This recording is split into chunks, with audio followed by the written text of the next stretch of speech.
Olá, eu hoje vou sair momentaneamente da minha fase de falar sobre ciência, momentaneamente, porque existem assuntos prementes que se referem ao nosso país e principalmente à crise política e econômica, isso não tem a menor dúvida, que nós estamos vivendo. A crise política tem despertado uma série de ideias em pessoas das mais diferentes pontos de vista, esquerda, direita, etc. Algumas bastante esdrúxulas, convenhamos. Eu vou me limitar aqui a falar sobre uma coisa apenas. Eu não tenho soluções para nada, para início de conversa. Não sei, não tenho sugestões. Mas essa crise que surgiu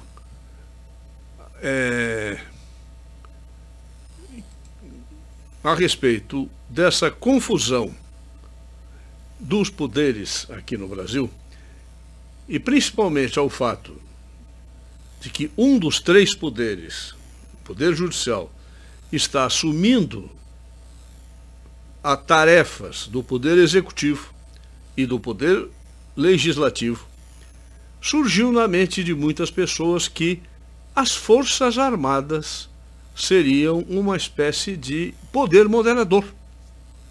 Eu quero deixar bem claro, não existe o poder moderador no Brasil desde a Constituição, a primeira Constituição Republicana de 1891. O poder moderador foi uma invenção de Benjamin Constant, mas é preciso fazer aqui uma ressalva. Não é o Benjamin Constant Botelho de Magalhães, general positivista, mas sim Henri Benjamin Constant de Rebecque,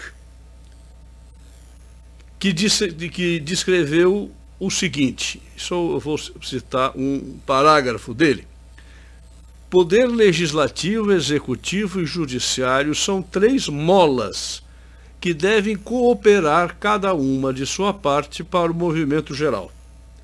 Mas quando essas molas desconcertadas cruzam-se, chocam-se e estorvam-se mutuamente, é necessário uma força que as reponha em seu lugar. Essa força não pode estar em nenhuma das três molas, porque lhe serviria para destruir as outras. É necessário que ela esteja fora, que seja neutra de alguma sorte, para que sua ação se aplique por toda a parte onde é necessário que seja aplicada, e para que seja preservadora e reparadora sem ser hostil.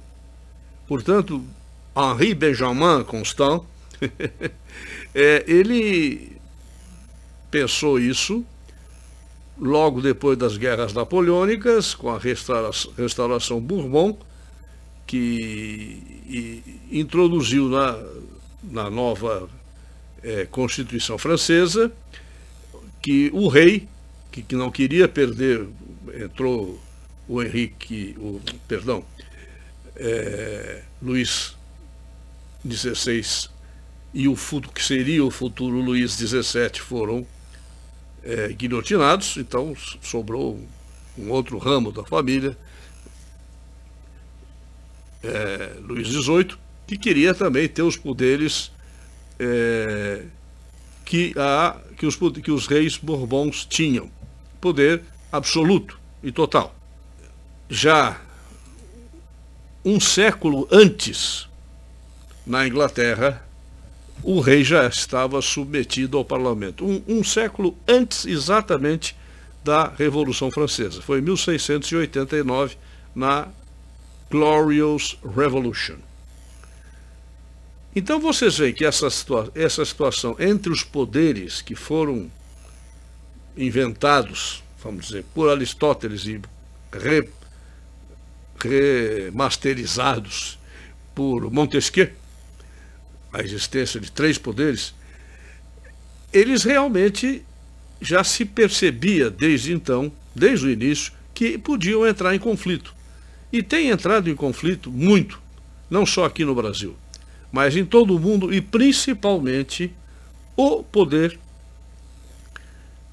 que tem se apossado das funções dos demais, geralmente é o poder judiciário.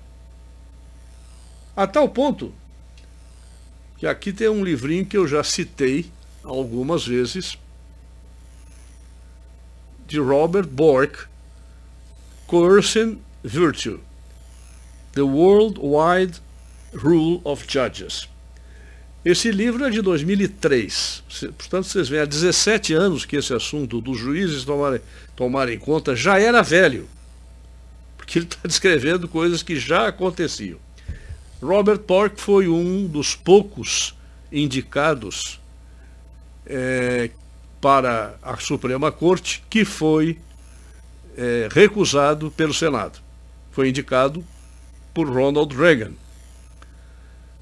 Então, essa briga de poderes, ela é muito, muito antiga, desde que existem esses 3 poderes, desde que as monarquias absolutistas acabaram, que isso se estabeleceu. Isso são 3 poderes nitidamente republicanos, mas que são aplicados também em alguns países monárquicos. Por exemplo, aqui na Alemanha e em Israel, ambos, o presidente da República funciona apenas com um poder moderador. Já na França, o presidente francês tem, além desse poder moderador, ele tem o poder absoluto sobre as Forças Armadas e as relações exteriores. Na Inglaterra não existe o poder, poder-se-ia chamar de moderador, seria a Casa dos Lords, como eu falei num dos programas atrás, mas que perdeu grande parte desse poder para a Corte Suprema, que foi inventada em 2009. Não existia na Inglaterra até então.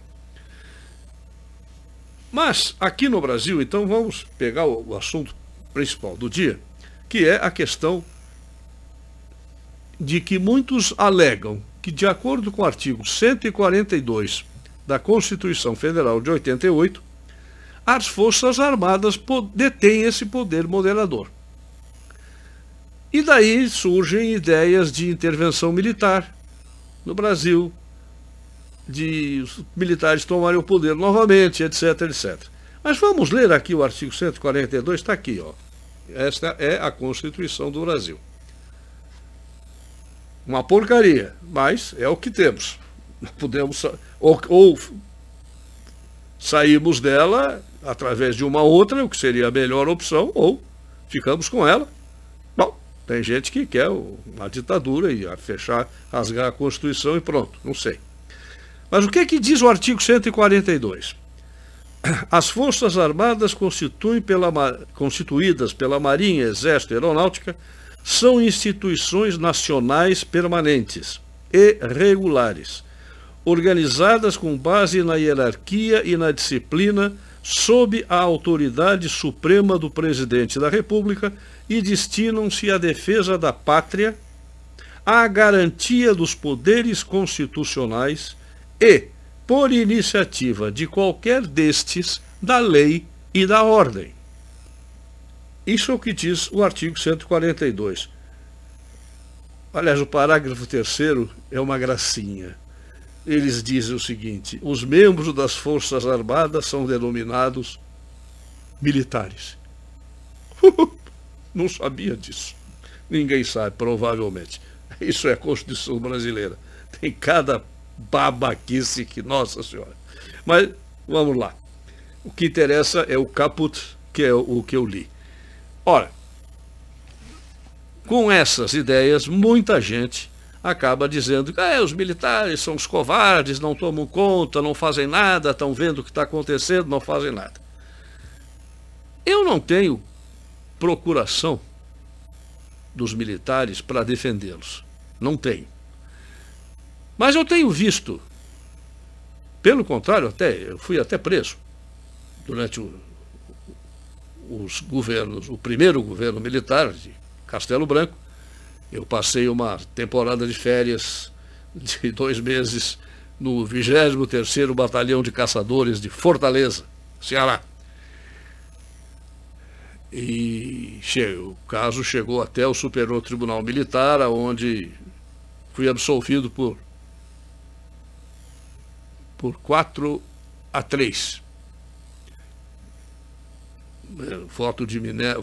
Não era de Minerva, eram 7 mesmo. Foi do general que desencadeou a Revolução, general Mourão, da época, não o Mourão vice-presidente agora. Mas eu não tenho, no entanto, eu tenho, depois de tudo isso, depois de 1970 e depois que eu comecei a escrever, a falar, eu fiz amizade com muitos militares e sempre tive até, fui muito prestigiado no clube militar, fiz várias palestras, conferências, etc. E conheço razoavelmente bem, como é que funcionam as Forças Armadas. Ora, isso me leva a ficar pasmo com certas afirmações que são feitas. Os militares são os covardes, os militares são os idiotas, são os fardados que não têm coragem para nada. Olha, para começar, dizem assim: ficaram 21 anos no poder, entregaram o poder para os comunistas, nas universidades e nas redações de jornais. Eu vou falar mais sobre isso, para dizer para vocês o quê? Que, embora isso seja feito como uma acusação aos militares, como se eles soubessem que a ideia era tomar conta das universidades, das redações de jornais, e não fizessem isso porque não queriam, ou porque eram burros, ou porque não viram, estavam tapados, não veem nada a não ser aqueles comunistas que pegavam armas. Isso é uma mentira, para início de conversa. Eles não eram nem burros nem mal intencionados, eles simplesmente não sabiam. Como a própria esquerda não sabia. Por que os caras iam tomar atitudes arriscadas, como guerrilha, terrorismo, arriscar a própria vida? Eu arrisquei a minha prisão, a perda das minhas liberdades.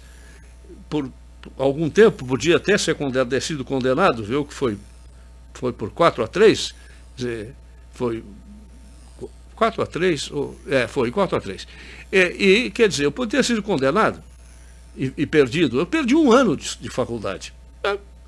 Por que as pessoas se arriscariam sabendo, não, o negócio é tomar conta da universidade, então fica quieto, deixa os milicos mandarem no país e a gente faz isso. Ninguém sabia. Na verdade, só sabiam aqueles que faziam parte do Comitê Central do Partido Comunista Brasileiro, o PCBão, PCB. Estes sabiam. E para isso eu tenho que contar a história de como eles sabiam e o resto não sabia. E por que, então, que o Partido Comunista Brasileiro fechou praticamente com os militares, não tomou atitudes, não fez guerrilha, não apoiou nada, tanto que João Amazonas saiu, fundou o PCdoB, porque queria ação e não estudos. Esse pessoal, eu conheci posteriormente, vim a conhecer como colega de profissão, um dos participantes do Comitê Central do Partido Comunista Brasileiro na Guanabara, no estado da Guanabara, quando ainda era Guanabara. E ele foi a primeira pessoa que falou em Gramsci para mim. Eu nunca tinha ouvido falar o nome desse cara. Como nenhum dos militares tinha ouvido, e como ninguém das esquerdas revoltadas, as esquerdas que faziam guerrilha e etc., ninguém sabia de absolutamente nada. E por que não sabiam nada?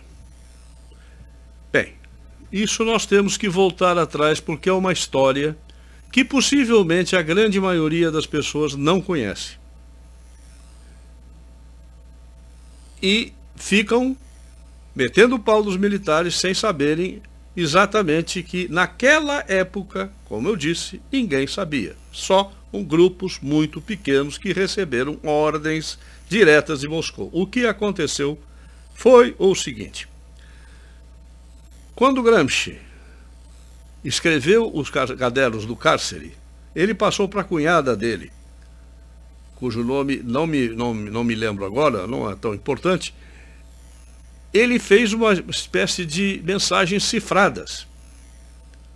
Passou para essa cunhada, que por sua vez, quando Gramsci morreu, ele morreu de tuberculose, preso, estava preso ainda, mas morreu num sanatório, tuberculoso, ela pegou todo aquele catatal que ela recebia dele e entregou para quem ficou no cargo de presidente do Partido Comunista Italiano, que foi Palmiro Togliatti. Palmiro Togliatti exilou-se, estava exilado na União Soviética até o final da guerra, depois voltou para a Itália, e ele leu tudo aquilo. Ele conhecia o Gramsci, claro, né? O presidente do partido era o Gramsci, mas ele não sabia da enorme capacidade de previsão e de penetração no âmago do que se chama Revolução Comunista. Ele não sabia dessa capacidade do Gramsci, que ele ficou sabendo ao ler os cadernos do cárcere e de limpar a cifra que é para poder passar pela censura, e ele ficou impressionado e tomou a si a ideia de traduzi-la para o russo. Traduziu todo o caderno do cárcere, foi a segunda língua que o caderno do cárcere foi. Os cadernos do cárcere foram editados, foi em russo. E entregou para o Comitê Central do Partido Comunista da União Soviética, mas ele já tinha acabado a guerra, já estava isso exatamente o ano. Eu não sei se alguém sabe exatamente o ano em que ele entregou isso para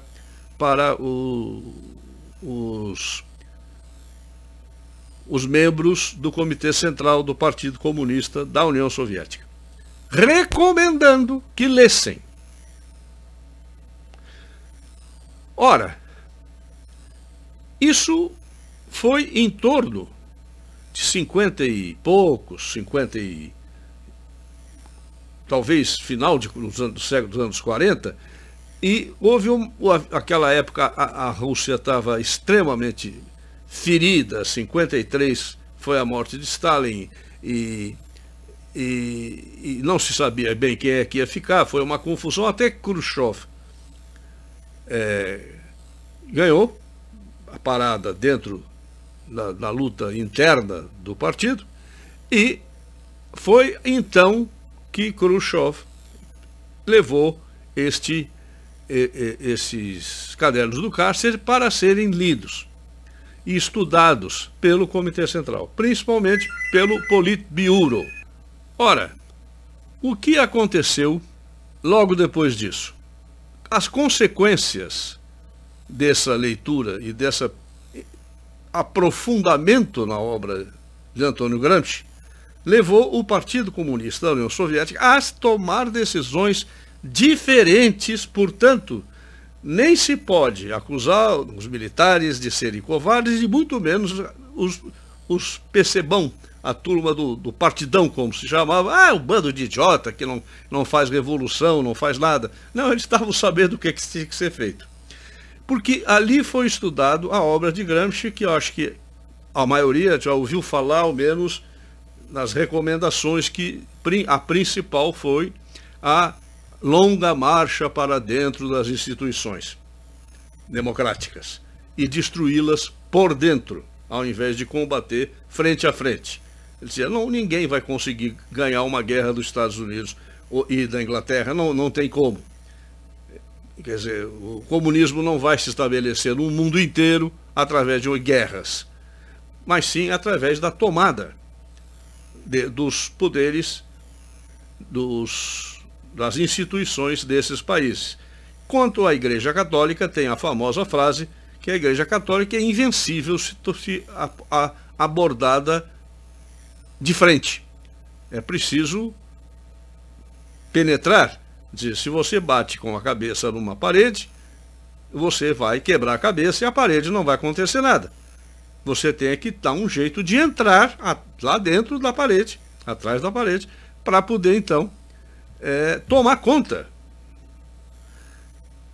Isso é uma simplificação da simplificação da simplificação do que foi Gramsci, que não interessa nesse vídeo falar mais sobre ele. Interessa falar agora o que é que aconteceu na União Soviética em função disso. Ora, em 1956 acontece a primeira consequência dessas leituras, que foi o famoso discurso sobre o culto da personalidade e suas consequências. O chamado também de curso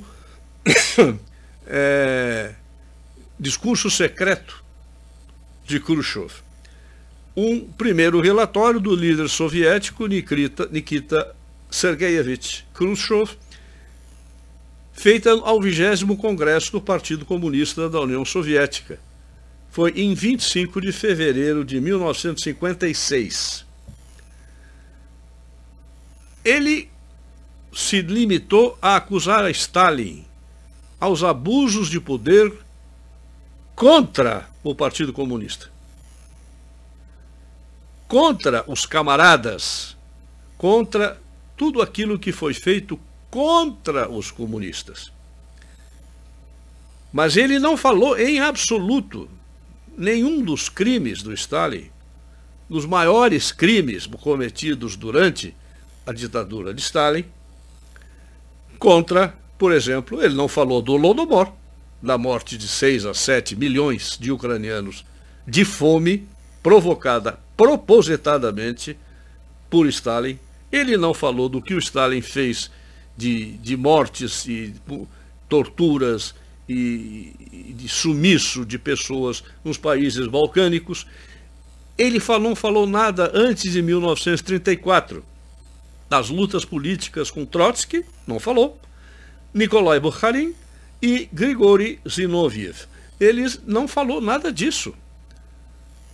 Ele também não falou da coletivização forçada que liquidou milhões de camponeses e teve um efeito desastroso na União Soviética.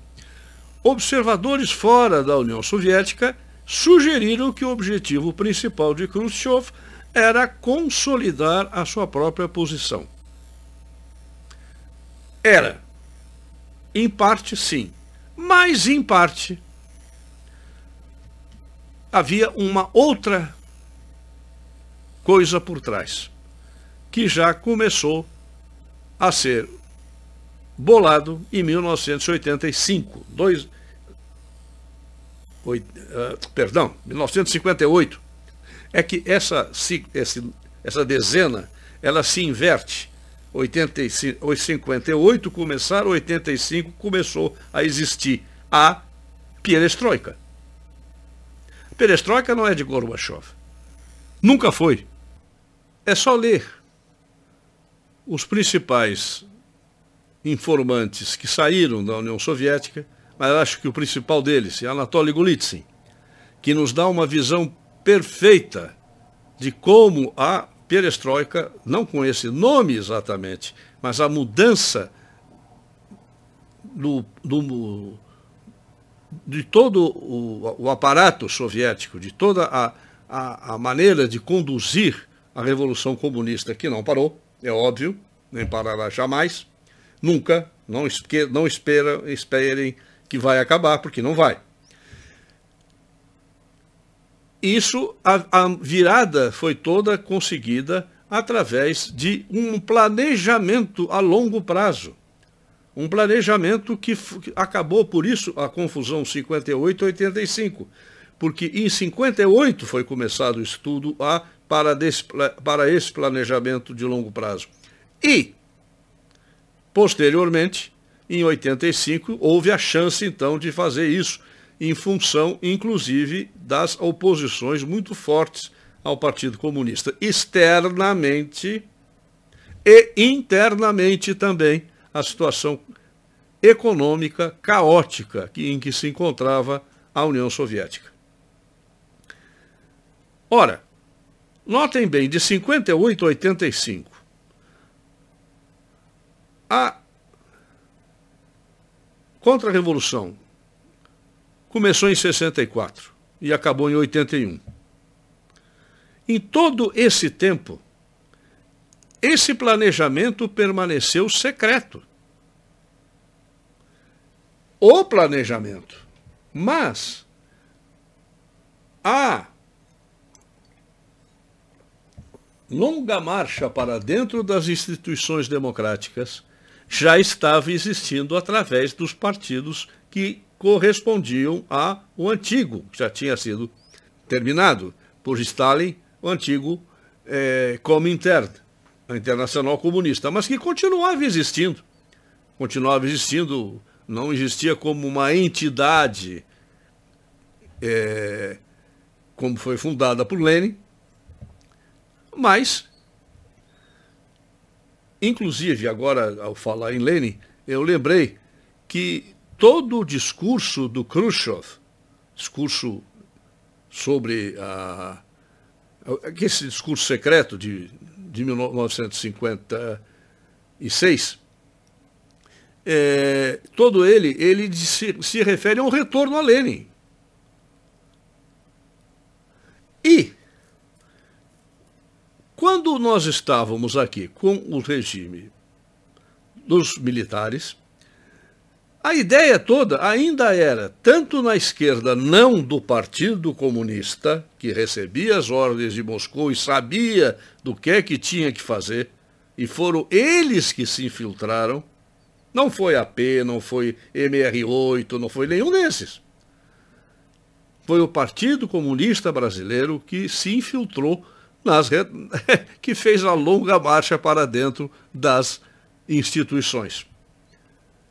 Enquanto o resto estava lutando luta armada, sequestrando gente, fazendo guerrilha no Araguaia, o Brizola do Caparaó, e do Coronel Osório, enfim, essas coisas todas se faziam, e os militares também só sabiam que tinham que combater isto, porque é isso que eles conheciam. E é isso que a turma da esquerda também conhecia, com exceção do Partido Comunista Brasileiro. Então, não há como criticar os militares que eles deixaram os comunistas tomarem poder nas universidades, nas redações, nos espaços, vamos dizer assim, culturais, na cultura do Brasil,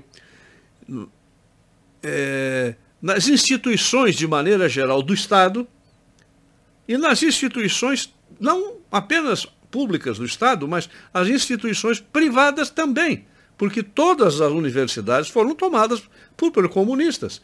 E isto foi feito de uma maneira bastante sagaz, de maneira a não dar a impressão de que eles estavam fazendo isso. Ora, como é ninguém sabendo de uma coisa, como é que vocês podem dizer que alguns deveriam ter combatido algo que não sabiam que estava acontecendo? Então, partindo daí, começam a críticas aos governos militares. E começam agora, então, a querer que eles voltem. É impressionante a absoluta incongruência. Há um grupo mais ideológico que é contra a volta dos militares, e há um grupo que está não organizado propriamente, mas querendo que os militares voltem e tomem o poder. Mas, diz, eles jamais farão isso. Jamais farão isso. Por quê? Porque o artigo 142 não lhes permite. E eles não vão jogar mais fora a Constituição. Pode ser que eu esteja enganado e que isso venha a acontecer. No Chile, ocorreu isso. O Exército, as Forças Armadas eram tradicionalmente apolíticas. Até que surgiu um sujeito chamado Augusto Pinochet, que por uma coincidência foi recomendado ao Salvador Allende, presidente, sabe por quem? Luiz Corvalán, presidente do Partido Comunista Chileno. Foi quem indicou. Luiz Corvalán? Sim. Que foi quem indicou o Pinochet para comandante do Exército. Não sabia. De tal maneira a coisa era apolítica nas Forças Armadas que o próprio Partido Comunista e os partidos conservadores também não sabiam. Então, isso pode acontecer e eu posso estar totalmente enganado. Esse vídeo aqui pode até ser jogado fora. Não pela parte que eu já falei, porque isso é importante que vocês saibam o que aconteceu. Mas sim pela previsão que eu estou fazendo de que isso não vai, de maneira nenhuma, levar os militares a tomarem o poder. Em primeiro lugar, porque a Constituição não permite. A Constituição diz: por iniciativa de qualquer dos poderes, a garantia da lei e da ordem. Não há um aspecto aqui que pode ser, vamos dizer, entendido diferente, que é a frase, a sentença, a garantia dos poderes constitucionais. Caseado, né? Destina-se à defesa da pátria, à garantia dos poderes constitucionais. Garantia dos poderes, mas os poderes estão garantidos. Se estão agindo mal, isso é outra coisa. Eles não vão se meter. E há algo que, isso não é uma opinião minha, mas eu conheço muitos militares, conheço pessoas de grande importância no meio militar que estão na reserva. Conheço ninguém da ativa. Ninguém. Porque eu estou afastado há muito tempo. E eu tenho contato com muitas pessoas, fui bem recebido sempre no clube militar. Depois eu mesmo me afastei. Não me chamaram mais, chamaram outras pessoas e tal. Tudo bem. Eu tinha me afastado mesmo depois que houve um problema sério com bombas de gás lacrimogênio, não sei mais o quê. Foi uma das comemorações de 31 de março. E eu parei. Disse, olha, nesse clima a família está reclamando. Mas eu conheço muitos e eu tenho certeza que eu vou dizer algo que eu ouvi, que é o seguinte. Não sei se vocês conhecem a frase do Geisel, quando ele começou a falar em anistia e em abolir o AI-5 e a abrir. Ele disse, mais ou menos isso: o povo quer que eu abra. Muito bem, vamos abrir. Mas vocês ainda vão sentir saudades da ditadura militar. Ora, para muita gente que não sabe, o fim do regime militar, vamos chamar assim. Aliás, se fosse regime militar, você tinha que ter toque de recolher, toque de alvorada, tudo isso. Não é bem um regime militar, eram governos militares. Eles abriram e entregaram aos civis. Agora, E isso é uma frase que eu ouvi de alguém importante dentro das Forças Armadas, muito importante, porque, bom, não interessa por quê, mas é